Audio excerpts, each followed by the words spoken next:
Hello বন্ধুরা, good morning সবাইকে। কেমন আছো তোমরা সবাই? আমিও ভালো আছি। আমি নিপু চলে এসেছি আবার একটা নতুন ব্লগ ভিডিও নিয়ে। যারা ফেসবুক থেকে দেখছো তারা ফেসবুকে ফলো করবে, আর যারা ইউটিউব থেকে দেখছো ইউটিউব চ্যানেলটাকে সাবস্ক্রাইব করবে। ইউটিউব চ্যানেলের নাম নিপুর ব্লগস ভিডিও। তো আজকে বৃহস্পতিবার, সকালবেলা উঠে রান্না বান্না সেরে নিচ্ছি, কারণ আমার বর সকালবেলা কাজে যায়, তার জন্য আমাকে প্রত্যেক দিন ওটাই আমার আগে কাজ। সকালবেলা উঠে রান্না করা, রান্না বাড়ি করে রান্নাঘরের সব কাজ সেরে চলে আসছি আমি ঘরের মধ্যে, ঘর পরিষ্কার করতে। কয়েকদিন আগেই একটা আমার বিয়ে বাড়ি ছিল, তো ঘরটা পুরো এলোমেলো হয়ে আছে, যত সাজাগুজার জিনিস সব এলোমেলো হয়ে আছে। আর জানোই তো মেয়ে মানুষের মানে একটা স্বভাবই আলাদা, যে যেখানে সেখানে গেলেই একটা জিনিস পরবে তো চারটা জিনিস একবার নোংরা করে রাখবে, এরকম আর কি। তো আমার প্রত্যেকটা জিনিসই মানে উল্টাপাল্টা হয়ে গেছে। তার জন্যই আজকে অনেক দিন থেকে এরকম করেই আছে, আজকে করব কালকে করব, এই করতে করতে শেষ আর করা হচ্ছে না। তো আজকে ফাইনালি একবারে মানে ধরেই নিচ্ছি, করেই সারবো আজকে। তো সব জিনিস বের করে নিচ্ছি খাটের মধ্যে, দেখতেই তো পাচ্ছ। আর সুকেশটা পুরো নোংরা হয়ে গেছে, রাস্তার উপরে বাড়িতেও পুরো একবারে ধুলা জমে গেছে। ওটাও পরিষ্কার করে নেবো একটু পরেই, দেখতেই পাবে তোমরা সবাই। তো সব জিনিসগুলো আমি সাজানোর জন্যই বসে গেছি। এই যে দেখো কতগুলো বাক্স বের হয়ে গেছে। আর আজকের ব্লগটা আমি শুরু করছি হচ্ছে কি, ঘরের ঝোল ঝাড়া নিয়ে। ঘরটাও অনেক দিন থেকে ঝাড়ানো হয়নি, তার জন্য আগে প্রথমে ঝুলগুলাই ঝেড়ে নিলাম। আর বিছানাটা তো প্রথমে আমি ঝাড়েই নিয়েছিলাম, তারপরে মনে হলো যে ঝুলটাও ঝাড়ে নিই, তাহলে সব কাজ একবারে ক্লিন হয়ে যাবে। তো বিছানাটা পরে আমি আরেকবার পরিষ্কার করে দিছিলাম। তো আমার সব সাজার জিনিস আমি এখানেই রাখি, কারণ আমাদের তো আর আলাদা কোনো ঘর নেই যে ইসেতে রাখবো, আলাদা জায়গায় রাখবো। একটাই সুটকেস, এটার মধ্যেই রাখি সব।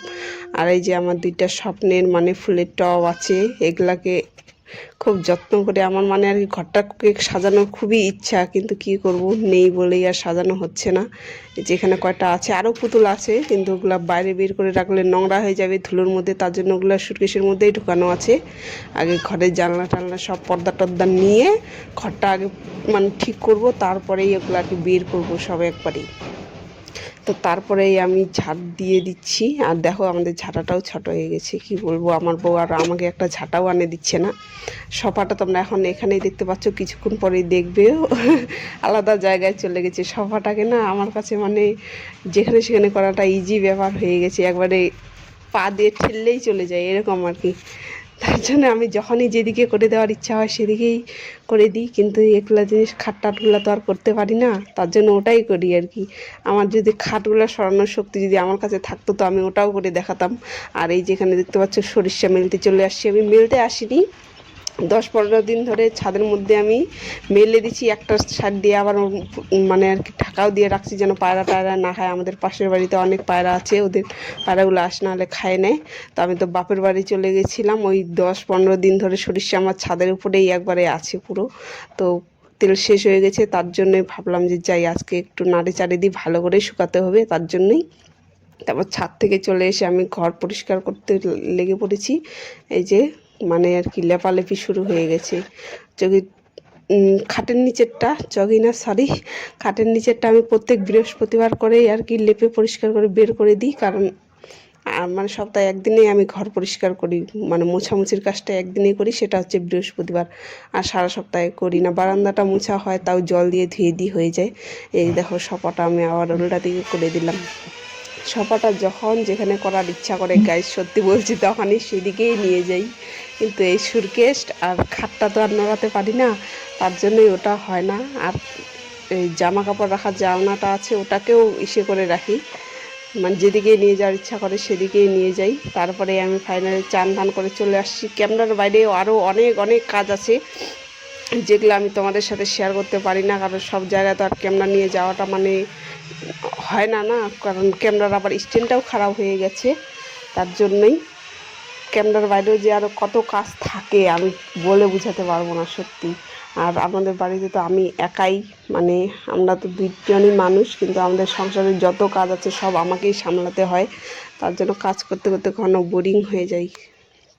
তারপরে চান করে আমি চলে আসছি পুজো দেওয়ার জন্য। বৃহস্পতিবারের সব থালা বাসন মেজে পরিষ্কার করে নিচ্ছি, তোমাদের সাথে এগুলো শেয়ার করতে পারিনি। সব জায়গায় কেমন নিয়ে যাওয়া যায় না বলেই তো দিচ্ছি আগে। তারপরে আমি যেখানে লক্ষ্মী মায়ের পাঁচালি করে নিচ্ছি। তোমরা কে কে প্রত্যেক বৃহস্পতিবারে পাঁচালি পড়ো অবশ্যই আমাকে কমেন্টে জানাবে। আমার তো পাঁচালি পড়তে খুবই ভালো লাগে, তার জন্য আমি পাঁচালি পড়ি। আর আমার সত্যি কথা বলতে আমার হনুমান চালিসা পড়ারও খুবই ইচ্ছা আছে। একটা আমি হনুমান চালিসা নিয়ে নিলেই আমি ওটাও পড়তে শুরু করে দেবো। আর এই যে দেখতে পাচ্ছ সাইডে আমার একটা হনুমান ঠাকুরের মূর্তি আছে, যেটা আমাকে খুবই ভালো লাগে, অনেক অনেক অনেক ভালো লাগে, অনেক কিউট। আর এই যে দেখো আমার ঠাকুরের সিংহাসনটা কত সুন্দর।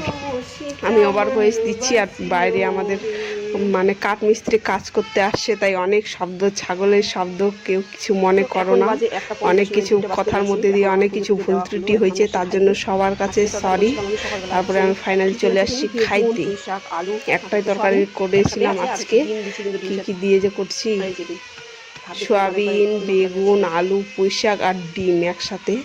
ডিম ভেজে ভেজে ইসে করছি, কারণ আমাদের হাঁসগুলো নতুন ডিম পাড়তেছে, আর আমরা এমনি এমনি খাই শেষ। ডিমটা বাসি হইলে তারপরে না আমরা ঝোল খাইতে পারবো, কিন্তু আমরা বাসি রাখি না। তারপরে ফাইনালি খাওয়ার জন্য বসে গেছি। এত খিদা পাইছিল যে কি বলবো। 2টার সময়, আমি বৃহস্পতিবার 2টার সময় ভাত খাই। এরকমই হয় আর কি, নাগার প্রত্যেক বৃহস্পতিবারে একটার সময়, 1টা থেকে 2টার মধ্যে আর কি, মানে কাজ করতে করতে। আর আমি খুবই লেজো মানুষ, কাজ করতে করতে আমার একবারে বিকাল হয়ে যায়, আর আমার কাজ সবসময় আসতে বা